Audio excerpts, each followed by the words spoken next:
हया और जादुई कलम, भाग 1, पार्ट 5। कलम का राजा। हया के हाथ कांप रहे थे। कमरे में अब सिर्फ नीली रोशनी और उसकी तेज धड़कनों की आवाज सुनाई दे रही थी। उसने बूढ़े दुकानदार से पूछा, बताओ, ये कलम क्यों बनाई गई और तुम कौन हो? दुकानदार ने धीमे स्वर में कहा, हया, ये कलम किसी भी इच्छा शक्ति को हकीकत में बदल सकती है, लेकिन हर इच्छा की कीमत किसी की जिंदगी से ली जाती है। इसे मैंने नहीं बनाया, यह सदियों पुरानी शक्ति है और मैं सिर्फ इसका रखवाला हूँ। हया के दिमाग में सवालों का तूफान उठ खड़ा हुआ। तो इसका असली मकसद क्या है?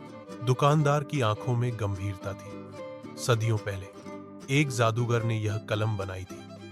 उसने सोचा कि इंसान की लालसा उसे शक्ति दे सकती है, पर शक्ति हमेशा सुरक्षित नहीं रहती। हर बार कोई इसे इस्तेमाल करता है तो एक संतुलन बिगड़ता है।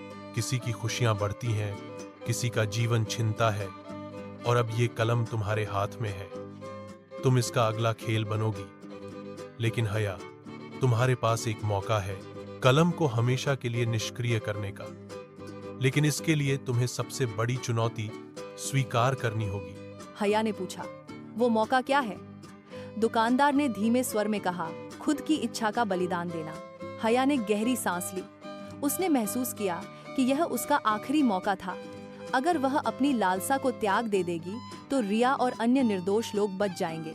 धीरे धीरे उसने कलम उठाई और अपनी आखिरी इच्छा लिखी। मैं अपनी हर इच्छा त्याग देती हूँ। कोई भी निर्दोष नहीं मरेगा और कलम को हमेशा के लिए निष्क्रिय किया जाए। कमरे में अजीब सन्नाटा छा गया। नीली रोशनी धीरे धीरे फीकी पड़ने लगी। कलम जमीन पर गिर गई और टूटकर 2 टुकड़े हो गई। बूढ़ा दुकानदार मुस्कुराया, तुमने साहस दिखाया हया। यही असली शक्ति है, लालसा नहीं, हिम्मत और दया। हया की आंखों में आंसू थे। उसने महसूस किया कि असली शक्ति दूसरों की रक्षा में और अपनी लालसा पर काबू पाने में है। और बाहर का अंधेरा धीरे धीरे उजाले में बदल गया।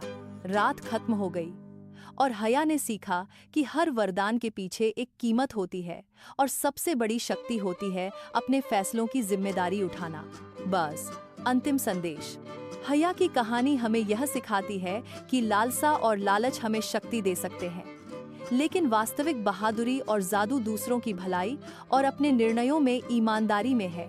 आगे देखिए हया और उसकी जादुई कलम में क्या होता है। आगे अब हया क्या करेगी? क्या वो कलम को हमेशा के लिए त्याग देगी या उसका सही इस्तेमाल करेगी? Thanks for watching. Like, share and subscribe.